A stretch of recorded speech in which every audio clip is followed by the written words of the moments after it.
ഈ ഒരു 10 രൂപയ്ക്ക് കിട്ടുന്ന ഇസാബ്ഗോൾ കഴിച്ചു കഴിഞ്ഞാൽ നമ്മുടെ വണ്ണം കുറയുമോ? ഇന്ന് സോഷ്യൽ മീഡിയയിൽ വളരെയധികം ട്രെൻഡിങ് ആവുന്നതാണ് ഇസാബ്ഗോൾ. ഇത് കഴിച്ചു കഴിഞ്ഞാൽ കൊളസ്ട്രോൾ കുറയും, ഷുഗർ കുറയും, വണ്ണം നന്നായിട്ട് കുറയും, ഒസംപിക്കിൻ്റെ പകരക്കാരനാണ്, അല്ലെങ്കിൽ പൂവർ മാൻസ് ഒസംപിക് എന്നൊക്കെയാണ് അറിയപ്പെടുന്നത്. ഇതൊക്കെ ശരിയാണോ? ഇന്നിപ്പോൾ വെയിറ്റ് ലോസ് രംഗത്തെ ഏറ്റവും വലിയ ചർച്ച വിഷയം ഏതെന്ന് വെച്ച് കഴിഞ്ഞാൽ അത് ഒസംപിക് തന്നെയാണല്ലേ. പണ്ടൊക്കെ ആണെങ്കിൽ ജിമ്മിൽ പോകണം, ഡയറ്റ് നോക്കണം. എന്നാൽ ഇന്നിപ്പം വെറും ഒരു ഇഞ്ചക്ഷൻ എടുത്തു കഴിഞ്ഞാൽ വെയിറ്റ് കുറയുമെന്ന് വിചാരിച്ചിട്ട് ആൾക്കാർ ഒസംപിക്കിൻ്റെ പിറവെയാണ്. മാത്രമല്ല ഒസംപിക്കിന് ഇപ്പം വില നന്നായിട്ട് കുറഞ്ഞിട്ടുണ്ട്. ഈ ഇസാബ്ഗോൾ എന്ന് വെച്ച് കഴിഞ്ഞാൽ നമ്മൾ വളരെ പണ്ടേ ഉപയോഗിക്കുന്നതാണ്. അതിനങ്ങനെ വലിയൊരു സൈഡ് എഫക്ട്സ് എന്നുള്ളതായിട്ട് ആർക്കും അറിയില്ല. മാത്രമല്ല ഈ ഒസംപിക് എന്ന് പറയുമ്പോഴത്തേക്ക് ആൾക്കാർക്ക് കുറച്ചൊരു പേടിയുണ്ട്. കാരണം അതിനകത്ത് കുറേ സൈഡ് എഫക്ട്സ് ഉണ്ട് എന്ന് പറഞ്ഞിട്ട് ആൾക്കാർക്ക് ആ ഇഞ്ചക്ഷൻ എടുക്കാനൊക്കെ പേടിയുണ്ട്.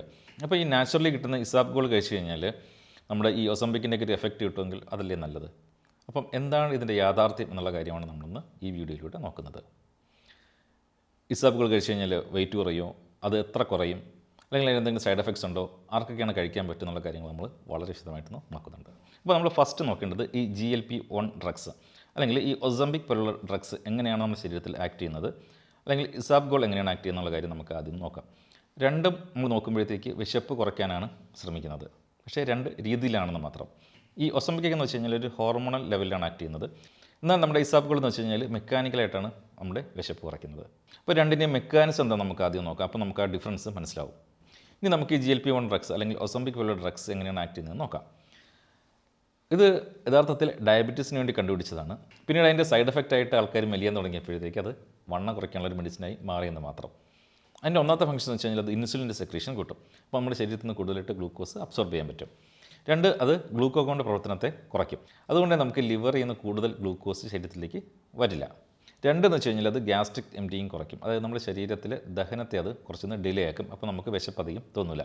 പിന്നെ മൂന്നാമെന്ന് വെച്ച് കഴിഞ്ഞാൽ അത് നേരെ ബ്രെയിനിൽ പോയിട്ട് ഡയറക്റ്റ് ആക്ട് ചെയ്തിട്ട് നമുക്കൊരു സാറ്റിറ്റി അല്ലെങ്കിൽ ഒരു ഫുൾനെസ്, നമുക്കൊരു വിശപ്പ് മാറി എന്നുള്ളൊരു ഫീൽ എപ്പോഴും തരും. ഈ GLP-1 എന്ന് വെച്ചാൽ നമ്മുടെ ശരീരം ഉണ്ടാക്കുന്ന ഒന്ന് തന്നെയാണ്. പക്ഷേ അതിൻ്റെ പ്രശ്നം എന്ന് വെച്ച് കഴിഞ്ഞാൽ നമ്മൾ നാച്ചുറലി ഉണ്ടാകുന്ന GLP-1 എന്ന് വെച്ച് കഴിഞ്ഞാൽ അത് ഏകദേശം 1 മുതൽ 2 മിനിറ്റ് കൊണ്ട് അത് അപ്രത്യക്ഷമാവും ബ്ലഡിൽ നിന്ന്. പക്ഷേ ഈ ഒസംപിക് പോലുള്ള മെഡിസിൻസ് അത് ആർട്ടിഫിഷ്യലി ഉണ്ടാക്കിയതാണ്. അത് ചിലപ്പം ആഴ്ചകളോളം നമ്മുടെ ശരീരത്തിൽ നിന്നിട്ട് എപ്പോഴും നമുക്ക് വിശപ്പ് അത് കുറയ്ക്കും. ഇതാണ് ഇതിൻ്റെ ഒരു ഫംഗ്ഷൻ. ഇനി നമ്മുടെ ഇസാബ്ഗോളിൻ്റെ മെക്കാനിസം എന്താണെന്ന് നോക്കിക്കഴിഞ്ഞാൽ ഇത് പ്ലാന്റഗോ ഒവാറ്റ എന്ന് പറയുന്നൊരു ചെടിയുടെ സ്കിന്നിൽ നീട്ടുന്ന ഒരു സോല്യൂബിൾ ഫൈബറാണ്. ഇതിലേക്ക് കുറച്ച് വെള്ളം ആഡ് ചെയ്യുമ്പോഴത്തേക്ക് ഇതൊരു ജെല്ലായി മാറുകയും ഇതെന്ത് ചെയ്യും, നമ്മുടെ വയറ്റിൽ ചെന്നിട്ട് ദഹനം പതുക്കെയാക്കുകയും അല്ലെങ്കിൽ വയറ് നിറഞ്ഞെന്നൊരു ഫീലിങ്സ് ഉണ്ടാക്കുകയും ചെയ്യും. ഇങ്ങനെ മെക്കാനിക്കലായിട്ടാണ് നമുക്ക് വിശപ്പ് കുറയ്ക്കുന്നത്. മാത്രമല്ല നമ്മൾ നേരത്തെ പറഞ്ഞ GLP-1 ഡ്രഗ്സ് പോലെ ആഴ്ചകളോളം ഒന്നും നമ്മുടെ ശരീരത്തിൽ ഉണ്ടാക്കില്ല, അല്ലെങ്കിൽ ബ്രെയിനിൽ നിന്ന് ഇത് ആക്ട് ചെയ്യില്ല. ജസ്റ്റ് വയറ് നിറഞ്ഞതിൻ്റെ ഫീൽ ഉണ്ടാവും. അത് കുറച്ച് നേരത്തേക്ക് മാത്രമേ ഉണ്ടാക്കുകയുള്ളൂ. ഇനി വെയിറ്റ് ലോസിൽ ഇതിൻ്റെ എഫിഷ്യൻസി നമുക്കൊന്ന് കമ്പയർ നോക്കാം ഒസംപിക്കുമായിട്ട്. അപ്പോൾ ഈ സോഷ്യൽ മീഡിയയിൽ പലരും കാണിക്കുന്നൊരു സ്റ്റഡിയുണ്ട്. ഈ ഇസാബ്ഗോൾ ഉപയോഗിച്ച് കഴിഞ്ഞാൽ ഒരു 2 കിലോയോളം കുറയും എന്ന് പറഞ്ഞിട്ടുള്ള സ്റ്റഡീസ്. പക്ഷേ നമ്മൾ ആ സ്റ്റഡിയിലൂടെ ഡീപ്പായിട്ട് പോകുമ്പോഴത്തേക്ക് നമുക്ക് മനസ്സിലാവും ഈ സ്റ്റഡി നടത്തിയിരിക്കുന്നത് ആരാണ്? മെറ്റാമ്യൂസിൽ എന്ന് പറഞ്ഞൊരു പ്രൊഡക്റ്റ് ഉണ്ടാക്കുന്ന പ്രോക്ടർ ആൻഡ് ഗാമ്പിൾ PNG എന്ന് പറഞ്ഞൊരു കമ്പനിയാണ്. ഇവരാണ് മെയിനായിട്ട് ഇസാബ്ഗോൾ പുറത്തിറക്കുന്നത്. അപ്പോൾ അവർ ഫണ്ട് ചെയ്ത് അല്ലെങ്കിൽ അവർ നടത്തിയൊരു സ്റ്റഡിയിൽ മാത്രമാണ് ഈ ഒരു ഇസാബ്ഗോൾ കഴിച്ചു കഴിഞ്ഞാൽ നമ്മുടെ വെയിറ്റ് കുറയും എന്നുള്ളൊരു സ്റ്റഡി ഉള്ളത്. അതിനുശേഷം വന്ന പല ഇൻഡിപെൻഡൻറ്റ് സ്റ്റഡീസിലും ഈ ഇസാബ്ഗോൾ കഴിച്ചെന്ന് പറഞ്ഞിട്ട് പ്രത്യേകിച്ച് വെയിറ്റിൽ മാറ്റമൊന്നും ഉണ്ടായിട്ട് കണ്ടിട്ടില്ല. അപ്പം വെയിറ്റ് റിഡക്ഷന് വേണ്ടി നമ്മൾ ഇസാബ്ഗോൾ ഉപയോഗിച്ച് കഴിഞ്ഞാൽ അത് വലിയൊരു എഫക്റ്റൊന്നും ശരീരത്തിൽ ഉണ്ടാക്കുന്നില്ല എന്നുള്ളതാണ് സത്യം. അപ്പം ഇസാബ്ഗോൾ കഴിക്കുന്നതുകൊണ്ട് ഒരു പ്രയോജനമില്ലേ എന്ന് ചോദിച്ചു കഴിഞ്ഞാൽ തീർച്ചയായിട്ടും പ്രയോജനങ്ങളുണ്ട്. പണ്ട് മുതലേ ഇസാബ്ഗോൾ ഉപയോഗിച്ചിരുന്നത് കോൺസ്റ്റിപ്പേഷൻ മാറ്റാൻ വേണ്ടിയിട്ടാണ്. കോൺസ്റ്റിപ്പേഷൻ ഉള്ളവർക്ക് ഈ ഒരു സാധനം വളരെ നല്ലതാണ്. പിന്നെ എപ്പോഴും നമ്മളെ ആഹാരത്തിൽ ഫൈബർ വളരെ കുറവാണ്. അപ്പോൾ ഈ ഒരു സോലുബിൾ ഫൈബർ കിട്ടുമെന്ന് വെച്ച് കഴിഞ്ഞാൽ നമ്മൾ ഗട്ട് ഹെൽത്തിനൊക്കെ വളരെ നല്ലതാണ്. മാത്രമല്ല നേരത്തെ പറഞ്ഞ ഒരു ഫുൾനെസ് ഒക്കെ എപ്പോഴും ഉണ്ടാവും. ഇനി കൊളസ്ട്രോളിൻ്റെ കാര്യം പറഞ്ഞു കഴിഞ്ഞാൽ ദിവസം 7 ഗ്രാം വരെ ഈ ഇസാബ്ഗോൾ ഹസ്ക് കഴിക്കുന്ന ആൾക്കാർക്ക് കൊളസ്ട്രോൾ കുറയുമെന്ന് FDA തന്നെ അംഗീകരിച്ചിട്ടുണ്ട്. ഈ കൊളസ്ട്രോൾ കുറയുന്നതുകൊണ്ട് തന്നെ ഹൃദ്രോഗ സാധ്യതയും ആൾക്കാരിൽ കുറയും. ഇനി ഷുഗറിൻ്റെ കാര്യം പറഞ്ഞു കഴിഞ്ഞാൽ ഡെയിലി ഒരു 10 ഗ്രാം ഈ ഇസാബ്ഗോൾ കഴിച്ചു കഴിഞ്ഞാൽ ഇത് ഫാസ്റ്റിംഗ് ബ്ലഡ് ഷുഗറിലും HbA1cയിലും കാര്യമായ വ്യത്യാസം ഉണ്ടാക്കുമെന്ന് നമ്മുടെ സ്വതന്ത്രമായിട്ടുള്ള പഠനങ്ങൾ സൂചിപ്പിച്ചിട്ടുണ്ട്. അപ്പം ഇസാബ്ഗോൾ കഴിച്ചു കഴിഞ്ഞാൽ നമുക്ക് കോൺസ്റ്റിപ്പേഷൻ പ്രിവെൻറ്റ് ചെയ്യാൻ പറ്റും. പിന്നെ നമ്മുടെ ഫൈബർ നീഡ് ഒരു പരിധി വരെ അതിൽ വെച്ച് നമുക്ക് പരിഹരിക്കാൻ പറ്റും. പിന്നെ കൊളസ്ട്രോളിലും ഷുഗറിലും ചെറിയ വ്യത്യാസങ്ങളുണ്ടാവും. പക്ഷേ ഭാരം കുറയ്ക്കാൻ വേണ്ടിയിട്ട് നമ്മൾ ഇസാബ്ഗോൾ കഴിച്ചു കഴിഞ്ഞിട്ട് പ്രത്യേകിച്ച് വലിയ കാര്യമൊന്നും ഇല്ല. പിന്നെ ആൾക്കാർക്ക് ഉണ്ടാകുന്ന മറ്റൊരു സംശയം എന്ന് വെച്ച് കഴിഞ്ഞാൽ ഈ ഇസാബ്ഗോളിൽ ചിയ സീഡ്സിനെക്കാട്ടിയും കൂടുതൽ ഫൈബറില്ലേ, അപ്പം അത് കഴിക്കുന്നില്ലേ നല്ലതെന്നൊരു ചോദ്യമുണ്ട്. ശരിയാണ്, ഫൈബർ വൈസ് നമ്മൾ നോക്കുമ്പോഴത്തേക്ക് ഇസാബ്ഗോളിലാണ് ധാരാളമായിട്ട് ഫൈബർ ഉള്ളത്.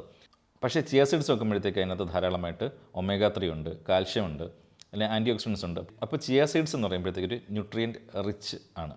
പക്ഷേ ഇസാബുകളിനകത്ത് പ്രത്യേകിച്ച് ന്യൂട്രിയൻസ് ഒന്നുമില്ല. അപ്പോൾ നമുക്ക് ന്യൂട്രിയൻസ് വേണമെങ്കിൽ ചിയ സീഡ്സ് കഴിക്കുന്നതാണ് നല്ലത്. ഫൈബറാണ് നമുക്ക് കൂടുതൽ വേണ്ടുന്നതെങ്കിൽ ഇസാബുകൾ കഴിക്കാം. അപ്പം നമ്മൾ കണ്ടു ഇസാബുകൾ എന്ന് പറയുമ്പോൾ നമ്മൾ കോൺസ്റ്റിപ്പേഷൻ കുറയ്ക്കാനും ഷുഗർ കുറയ്ക്കാനും അല്ലെങ്കിൽ കൊളസ്ട്രോളിനൊക്കെ നല്ലതാണ്. അപ്പോൾ അത് നമുക്ക് കഴിക്കാം. പക്ഷേ അത് കഴിക്കുമ്പോൾ എന്തെങ്കിലും സൈഡ് എഫക്ട്സ് ഉണ്ടോ അല്ലെങ്കിൽ എന്തൊക്കെ കാര്യങ്ങൾ ശ്രദ്ധിക്കണം എന്ന് ചോദിച്ചു കഴിഞ്ഞാൽ, ഒന്നാമത്തെ സൈഡ് എഫക്ട്സ് എന്ന് വെച്ച് കഴിഞ്ഞാൽ ഒരു ബ്ലോട്ടിംഗ് ആണ്, അല്ലെങ്കിൽ ഗ്യാസിൻ്റെ പ്രശ്നങ്ങളൊക്കെ ഉണ്ടാക്കും. അത് നമ്മൾ ഒരുപാട് ഫൈബർ കഴിക്കുമ്പോഴാണ്. അപ്പോൾ അതിന് നമ്മൾ എന്താ ചെയ്യേണ്ടതെന്ന് വെച്ച് കഴിഞ്ഞാൽ, ആദ്യത്തെ 1-2 ആഴ്ചയായിരിക്കും ഇങ്ങനെ ഒരു ബുദ്ധിമുട്ടുണ്ടാവുക. അപ്പം നമ്മൾ ആദ്യത്തെ 1-2 ആഴ്ച വളരെ കുറച്ച് ഒരു ഹാഫോ അല്ലെങ്കിൽ അതിൽ താഴെയോ ഇസാബുകൾ കഴിക്കുക. അത് ക്രമേണ നമ്മളത് കൂട്ടി കൊണ്ടുവരും. അപ്പം വയറിന് അങ്ങനത്തെ പ്രശ്നങ്ങളൊന്നും ഉണ്ടാവില്ല. NHSൻ്റെ ഡേറ്റ വെച്ചിട്ട് 100-ൽ ഒരാൾക്ക് മാത്രമാണ് ഇങ്ങനെ ഗ്യാസിൻ്റെ പ്രശ്നങ്ങളൊക്കെ ഉണ്ടാകുക. അപ്പം ഗ്യാസിൻ്റെ പ്രശ്നം ഉണ്ടാകുന്നുണ്ടെങ്കിൽ നമ്മൾ അതിൻ്റെ ഡോസ് കുറച്ചിട്ട് പതുക്കെ കൂട്ടിക്കൊണ്ടുവരിക. പിന്നെ രണ്ടാമതെന്ന് വെച്ച് കഴിഞ്ഞാൽ നമ്മൾ ആവശ്യത്തിന് വെള്ളം കുടിക്കണം. വെള്ളം ധാരാളമായിട്ട്, കാരണം ഇത് നന്നായിട്ട് വെള്ളം അബ്സോർബ് ചെയ്യുന്ന ഒന്നാണ്. അതുകൊണ്ട് വെള്ളം നന്നായിട്ട് കുടിച്ചില്ലെങ്കിൽ അത് നന്നായിട്ട് പ്രശ്നങ്ങളുണ്ടാക്കും. മിനിമം 1-2 ഗ്ലാസ് വെള്ളമെങ്കിലും ഇസാബുൾ ഹസ്ക് കഴിക്കുമ്പോഴത്തേക്ക് നമ്മൾ കുടിക്കണം. മാത്രമല്ല ആവശ്യത്തിന് വെള്ളം ഇല്ലെങ്കിൽ തൊണ്ടയിൽ കുടുങ്ങിയിട്ട് ചോക്കിങ് ഉണ്ടാവാനോ അല്ലെങ്കിൽ തൊണ്ടയിൽ അടഞ്ഞു പോകാനൊക്കെ ചാൻസ് ഉണ്ട്. അപ്പോൾ നന്നായിട്ട് നമ്മൾ വെള്ളത്തിൽ ഇത് മിക്സ് ചെയ്തിട്ട് വേണം, കുറച്ച് നേരം വെച്ചിട്ട് വേണം അത് കഴിക്കാൻ വേണ്ടിയിട്ട്. പിന്നെ അപൂർവമായിട്ട് ചിലർക്ക് ഇതിനോട് അലർജി ഉണ്ടാവും. അങ്ങനെ ആൾക്കാരിത് ശ്രദ്ധിക്കുക. പിന്നെ സാധാരണ നമ്മൾ കഴിക്കുന്ന മെഡിസിൻസിൻ്റെ അബ്സോർപ്ഷൻ ഇത് കുറയ്ക്കും, കാരണം ഇത് ദഹനം കുറയ്ക്കുന്നതുകൊണ്ട് തന്നെ.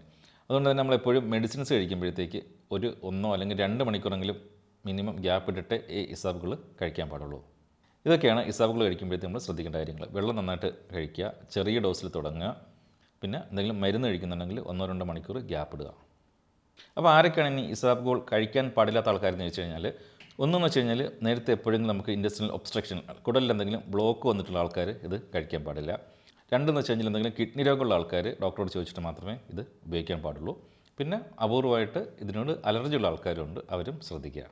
അപ്പോൾ നമ്മൾ ഇസാബുകൾ കഴിച്ചു തുടങ്ങുമ്പോഴത്തേക്ക് എപ്പോഴും ഒരു 3 to 5 ഗ്രാം വെച്ചിട്ട് തുടങ്ങുക. ഗ്രാജുവലി കൂട്ടി 10 ഗ്രാം വരെ കഴിക്കാം. അപ്പോൾ എപ്പോഴും വെള്ളത്തിൻ്റെ കാര്യം നമ്മൾ ശ്രദ്ധിക്കണം. അപ്പോൾ നമ്മൾ ആദ്യം ചോദിച്ച ക്വസ്റ്റിൻ്റെ ആൻസർ എന്താണെന്ന് വെച്ച് കഴിഞ്ഞാൽ, ഇതൊരു പുവർ മാൻസ് ഒസംബിക് ആണോ എന്ന് വെച്ച് കഴിഞ്ഞാൽ ഒരിക്കലും അല്ല. ഇസാബുകൾ വെച്ചിട്ട് വെയിറ്റ് റിഡക്ഷന് പ്രത്യേകിച്ച് റോളൊന്നുമില്ല. പക്ഷേ അത് കൊളസ്ട്രോൾ കുറയ്ക്കാനും അല്ലെങ്കിൽ ബ്ലഡ് ഷുഗർ കുറയ്ക്കാനും ഒക്കെ ഉപയോഗിക്കാം. മാത്രമല്ല നമ്മുടെ ആഹാരം എപ്പോഴും ഫൈബർ ഡെഫിഷ്യൻ്റ് ആണ്. അപ്പം ഒരു ഫൈബറിൻ്റെ നീഡിന് വേണ്ടിയിട്ട് ഇത് ഉപയോഗിക്കാം. അതുകൊണ്ട് തന്നെ ഗട്ട് ഹെൽത്ത് ഇമ്പ്രൂവ് ചെയ്യാൻ ഇത് നല്ലതാണ്. അപ്പോൾ ഉപയോഗിക്കുമ്പോൾ എപ്പോഴും നമ്മൾ വെള്ളം നന്നായിട്ട് കുടിക്കുക, പിന്നെ പതുക്കെ തുടങ്ങുക എന്നുള്ള കാര്യങ്ങൾ ശ്രദ്ധിക്കുക. മെഡിസിൻ കഴിക്കുന്ന ഒരു പ്രത്യേകം ഡോക്ടറോട് ചോദിച്ചിട്ട് മാത്രമേ കഴിക്കാവുള്ളൂ. എപ്പോഴും ഒരു 1 അല്ലെങ്കിൽ 2 മണിക്കൂർ ഗ്യാപ്പ് ഉണ്ടാക്കണം.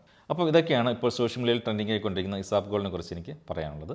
ഈ വീഡിയോ നിങ്ങൾക്ക് ഇഷ്ടമായെന്ന് ഞാൻ വിചാരിക്കുന്നു. അപ്പോൾ നിങ്ങൾക്ക് ഇഷ്ടമെങ്കിൽ അത് ലൈക്ക് ചെയ്യുക, ആവശ്യമുള്ളവർക്ക് ഷെയർ ചെയ്ത് കൊടുക്കുക. മറ്റൊരു നല്ല വീഡിയോയുമായി അടുത്ത ആഴ്ച വീണ്ടും കാണാം.